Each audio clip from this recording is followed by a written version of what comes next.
What's up, everybody, and welcome back to Fireside Giants. I'm your host, Anthony Rivardo, joined by my co-host, Alex Wilson, and we know that the New York Giants have been searching around the trade market for wide receivers pretty much all offseason long, even dating back to the midway point of the regular season in 2022, whether they were searching for Jerry Jeudy or at some point this offseason maybe exploring a trade option for DeAndre Hopkins. We know that the Giants have been in the market for WR1 and somebody who's a veteran, established, proven talent that could step in and immediately be the focal point of the offense. Now, a new name is potentially thrown into the mix here as Stefon Diggs of the Buffalo Bills, who we know has a serious connection to the Giants coaching staff and management. He seems like he's a little disgruntled over in Buffalo, and he made some tweeting back and forth with his brother Stefon Diggs, who plays for the Dallas Cowboys, kind of hinting that he might be interested in joining the New York Giants. So, of course, we're going to go ahead and discuss the possibility of Stefon Diggs joining the Giants via trade, if it's even possible, realistic. Do we think that it should happen? Do we want it to happen? And all of that good stuff. So we're going to dive right into that, but make sure to leave a like if you do enjoy this episode. Subscribe to the channel if you are new. Ring the bell so you don't miss an episode. But without further ado, Alex, how are you doing today? And what are your initial thoughts on a potential trade for Stefon Diggs? I am doing great today. It's Passover, so everyone's celebrating. I want to make sure that you guys get a big shout out, and obviously Easter coming up this weekend, so a big shout out to all the Easter followers as well. Definitely some great holidays with really great food and family.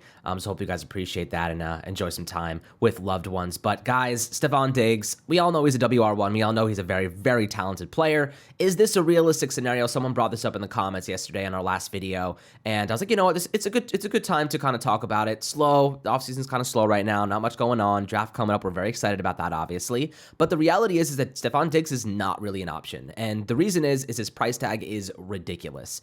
You're going to have to give up a first-round pick for Stefon Diggs, just as the Buffalo Bills did to the Minnesota Vikings. And ultimately, yes, he's a great player. And he comes with a monster salary hit that we simply cannot afford, guys. We don't even have enough money to pay our freaking draft class right now, let alone bring on a $27 million cap hit of Stefon Diggs. It's not possible unless they restructured his entire contract, tore it up, signed him to a new deal, and pushed the majority of that money to next season, which is definitely a possibility. They could do that. But I think the Giants want to build within their own ranks. I think they want to bring in guys from the draft that they can mold, they can refine. This team isn't a wide receiver one away from winning a Super Bowl, but they are a couple players away from being very competitive. And I think that's kind of where I'm kind of headed right now. We needed to fix our depth problem at the receiver position before anything else. We obviously did that. We're still missing that big piece. Stefon Diggs is objectively that big piece, but you could also make the argument that Zay Flowers could be that big piece. Jordan Addison could be that big piece. Quentin Johnston, you guys know I prefer Addison. JSN, obviously, a tremendous player who would be a real asset for this team. And Jalen Hyatt's another guy that a lot of people like out of Tennessee. So there are some really great options. Are they all proven? Absolutely not. Stefon Diggs is by far the most proven. If you compare him to Brandon Ayuk, if you compare him to Jerry Jeudy, he is by far the most productive and most established receiver, one, in the NFL of the guys that are conceivably available. We don't even know if the Buffalo Bills would even consider trading him, because the reality is he's Josh Allen's best target. He's their number one target, and Josh Allen's numbers went boop the second that they traded for him. So you don't really have a good justification to trade him if you're the Buffalo Bills, unless you're going to take that first round pick and go out and maybe draft somebody, or you're going to go and trade for another guy that maybe fits your mold. But again, it's a lot of working parts there, a lot of moving pieces. The money doesn't match up unless the Giants were able to convince him to restructure his entire deal. Like you said, the tweets are like suggesting Stefon Diggs would come to the NFC East and he wants to play Trevon Diggs twice a year. There's a lot of things that he would like to happen, but just because a player wants something to happen does not mean it's going to happen. You know what I mean? Like, how many times have we seen Aaron Rodgers want something, the Green Bay Packers said, yeah, you're not going anywhere? Or like Lamar Jackson in his big contract, the Baltimore Ravens were like, yeah, you're not going anywhere. We're going to hold you hostage. How many times have a player said, I want this, and the team is like, it's not happening. It doesn't fit our best interests. Stefon Diggs is a major piece to that Buffalo offense, and he has a ton of chemistry with Josh Allen. I think he's more so frustrated with the fact that they lost again in the postseason, and he wants to win a Super Bowl really badly. But okay, let's say like the Eagles obviously would be his best chance, but they're not going out and trading for a receiver right now because they have A.J. Brown and Devonta Smith. They don't need Stefon Diggs. The Washington Commanders, yeah, okay, them winning a Super Bowl is a better chance of the freaking world ending than that happening anytime soon. The Giants are the next best option, and obviously the Dallas Cowboys have CeeDee Lamb. They have a lot of money invested in the wide receiver spot, so I don't think that they're going to go out and be trading for a guy like Diggs right now. But the Giants definitely represent probably the best opportunity for a team that's on the way up. They're growing, they're exciting, and a lot of players are going to them because because they feel that, progression. But, what are your thoughts about this? The financial situation is not good. We'll break down his contract for you in a second, but I just don't think this is a realistic option. I think that his tweets and his desire to maybe move on will come up shorthanded because ultimately the Giants can't afford him. And I don't even know if the Buffalo Bills want to get rid of him. Yeah, listen, I doubt Buffalo is eager to move a player of Stefon Diggs' talents. However, there has been kind of something in the making here for some time. I mean, if you recall, at the end of the last season, at the end of the postseason, that is, Stefon Diggs was very angry, cleared out his locker room very early, skipped out on exit meetings, and skipped out on exit interviews. He was clearly disgruntled, and he looked like he was ready to move on from Buffalo. Now, again, I do not think that Buffalo is ready to move on from him. But it's kind of interesting because a lot of the times when we see wide receivers who want to be traded, they want to be traded because they want a new contract. That's seemingly not the case here with Stefon Diggs. It's not about his contract. I think he's happy with the wage that he has, and the contract isn't the issue for him. It's that he doesn't want to be on the certain team that he's on anymore. Like, he literally just doesn't want to play for the Bills, is what it seems like. I think he's frustrated. Maybe there's some problems in the locker room, some teammates that he doesn't like. Whatever the case is, he just wants to get out of there, it seems. And now, again, he hasn't confirmed that. Maybe he's just trolling Giants fans because he knows the Giants fans are crazy and going to write a bunch of articles and make a bunch of podcast episodes talking about his tweets. Maybe that's all that he wants here. Maybe he really is just the Joker and he wants to watch society burn. That could be what Stefon Diggs is doing right now. And honestly, it's working. But if you're a Giants fan and you see tweets like this about Stefon Diggs liking a tweet saying Stefon Diggs to the Giants, obviously that's exciting because you know the otherworldly talent that Stefon Diggs has here and what he could provide to this Giants offense. Because legitimately, there is no better player to plug into this offense than Stefon Diggs, because look at what Brian Daboll did when he had Stefon Diggs. I mean, Stefon Diggs was just arguably the best wide receiver in the NFL that first year that he joined the Buffalo Bills, and Josh Allen became an astronomically better player once he had Stefon Diggs to throw to. Now, the Giants did a lot this offseason to add pieces to the offense for Daniel Jones, right? They added Paris Campbell, they extended Darius Slayton and Sterling Shepard, and they traded for Darren Waller. This offense is already significantly better now than it was 3 months ago, okay? So that's kind of like where we're at. We're already at a better offense. We still got the draft coming up, the 25th overall pick. The Giants have had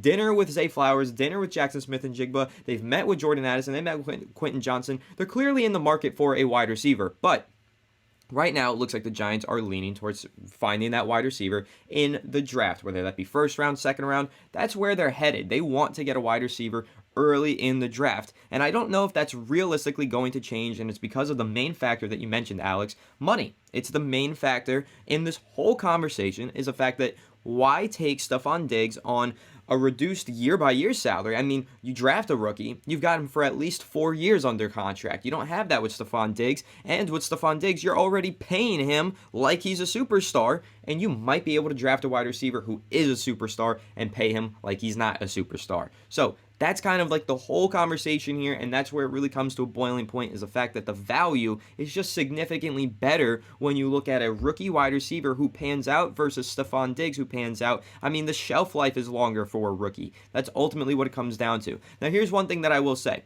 In terms of compensation for Stefon Diggs, I do think that there's a way to make the trade and not inherit the full force of the contract. There's got to be a way where the Bills can pay a portion of it. But then they're salary dumping, and you're going to have to pay for that salary dump and for that player, and it's going to be really difficult for a team like the Giants, who don't have a lot of money left over, to make this deal. Now, again, I would love this deal. I would really love to see Stefon Diggs in the Giants. I do think that he could be that one player that really propels us to a deep playoff run, because we know what he can do in this offensive scheme.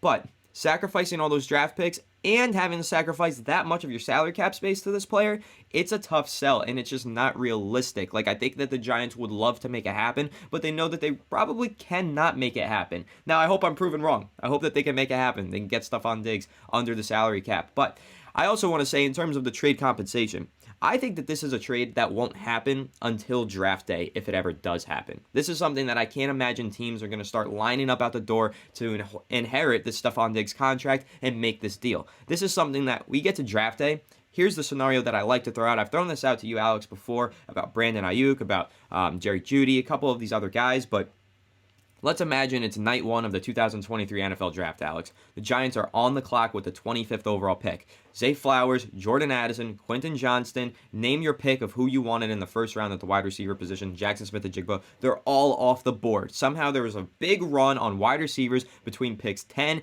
and 24, and now there is no one who has a first round talent left on the board for the Giants with the 25th overall pick. Do you call the Buffalo Bills and say, we will draft Stefon Diggs? We will send the 25th overall pick and acquire Stefon Diggs because all of our wide receiver targets are off the board in this draft class. What do you think of that scenario? Is that kind of some way that you could see that trade getting done?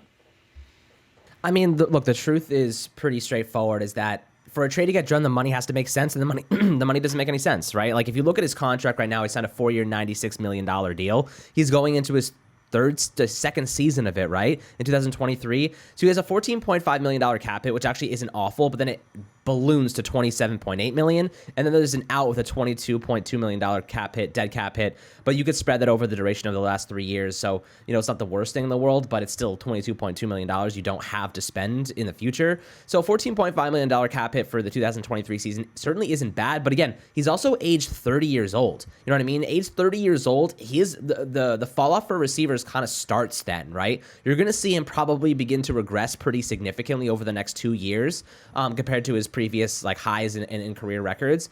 So, if he was 28, I could be like, yeah, that makes sense. But you're trading for a 30-year, he's 30 now. You're trading for a 30-year-old receiver that has a dead cap hit of $45.5 million this season with a $15.8 million cap hit. So at his age and giving up a first round pick for that, and then you're really expecting him to see a pretty significant drop off due to that age pretty fast. I don't get it. I don't really think it's a good move for the Giants. I think it would be going in the wrong direction personally. Brandon Ayuk is different. Young. I think that he would be a much better acquisition because he has a lot to prove, and he's coming from a scheme. He had 1,000 yards last year for the first time in his career, and for what it's worth, he is coming from a scheme that's very run dependent. So you're looking at a player that has so much more upside. Jerry Jeudy, same thing. Not really the run dependency with Denver, but he's a really good player, and he's a lot younger. I'm just more so going with the side of cheaper and youth. I would rather those two guys that go with the Stefon Diggs because of the financial, consequences and the fact that he's 30-year-olds now, and he's going to see a massive drop off as age starts to kind of catch up to him, because receivers after 30 years old traditionally see big drop offs by the time they're around 32. So you're taking on a $28 million cap hit for 2024 for a 31-year-old receiver. I don't think that makes much sense to me. If I were him, I would just be cashing in and enjoying that process in Buffalo, because they do have a championship team right now. I don't know why he'd want out, to be honest. Listen, that's what I was trying to get to earlier. I don't necessarily understand why he wants out, because if you look at his contract, he's getting paid a king's ransom. It's not about the contract. There's got to be someone in the locker room he genuinely just does not like, or someone on the coaching staff. I don't know. And again, that's speculatory. But here's the main reason why this trade will not happen, okay? We've kind of talked about it from a Giants perspective. Let's talk about it from a Buffalo Bills perspective for a second, because that's really going to put everything into perspective and make you realize as a Giants fan that this is a pipe dream. We would love to see him in New York, but it will just never happen. This is the number one reason why. If the Buffalo Bills were to trade Stefon Diggs before June 1st, they would incur a $44.3 million dead cap hit, meaning their cap savings would be negative $29 million. They would be throwing an extra $29 million onto their salary. That is impossible for them to work with. They cannot do that. So no matter what, you would have to completely wipe away, restructure this contract for Stefon Diggs in order to trade him in the first place if you're Buffalo, and that's just a whole nother hurdle that they're not going to be willing to jump. It's just not going to happen. Whether he likes it or not, he signed the contract to stay in Buffalo, and his ass is staying in Buffalo. I cannot see a scenario where Stefon Diggs is actually able to get off of the Bills with this contract. Again, I would love to see him play for the New York Giants, reunited with Brian Daboll. I mean, seriously, that could push the Giants into being NFC Championship contenders, in my opinion. That's how much of a difference this offense Stefon Diggs would have on this offense. He would make that significant of an impact, in my opinion. But it's just not going to be possible unless that contract gets torn to shreds and rewritten. And again, that's something that I don't think will happen, because if it does, Stefon Diggs is going to start to lose a lot of money in those contract negotiations. There's not going to be as much guaranteed, and it's probably not going to be as long-term. So, Alex, Before we wrap up, I know you're kind of on the fence with this whole thing. You seem pretty against it, actually. But is there really any other trade targets that you think, if Giants fans are really excited about Stefon Diggs, or really want to see this happen, is there anybody else that you think that could maybe get their hopes up for that's a little bit more realistic? I mean, realistic is it's tough to say, right? Like you really have to see kind of how the draft plays out. Like, okay, for example, if we're at 25, so if there's a team with a top receiver and they draft a receiver, like, they obviously could be trying to pair like good players with good players. That's obviously like a pretty tried and true strategy. But maybe a team's looking to offload a receiver if they draft one. Like, for example, what happened in Tennessee last year, and they get rid of A.J. Brown, or 2 years ago, rather. So, you look at opportunities like that. Was it last year? It might have been last year. I think it was last year. But anyway, you look at teams, they draft receivers, and then they move on. They kind of reset that cycle. They move off the contract, and they draft one to come in and replace that. You see this happen all the time. So I'd be kind of interested to see like what happens before the Giants are up at 25. That could tell us a lot. But I kind of feel like Diggs is not my preferred go-to strategy. Like if I was gonna like throw out a name that I would love to have, and if he was available, I'd look at a guy like Michael Pittman. I love Michael Pittman. I think he'd be an awesome player for the Giants. He's like Isaiah Hodgins, like times 2. That's the way I see Michael Pittman. Really good route runner, really good hands. He's a great red zone threat. He can do it all for you. He's going to be a wide receiver 1. The one problem is he hasn't had a freaking quarterback. So, Matt Ryan was terrible last year. Carson Wentz was the year before, and, he still managed to get a lot out of Michael Pittman as a rookie. So I kind of feel like he has wide receiver 1 potential. And since the Colts are seemingly like rebuilding a lot, and there's a lot of kind of confusion going on, and their front office is falling apart, which happened pretty fast for what it's worth, I feel like he could be available, probably not, but if he was, and there was a situation where the Giants were like, we give up a first round pick for a receiver, that's a player I'd give up a first round. I'd give up 25 in a hot second for Michael Pittman, because I think he has WR1 potential with a good scheme, a good offense, and I think he has speed, he has strength, and he honestly is a pretty good fit for what the Giants are looking for. I think overall,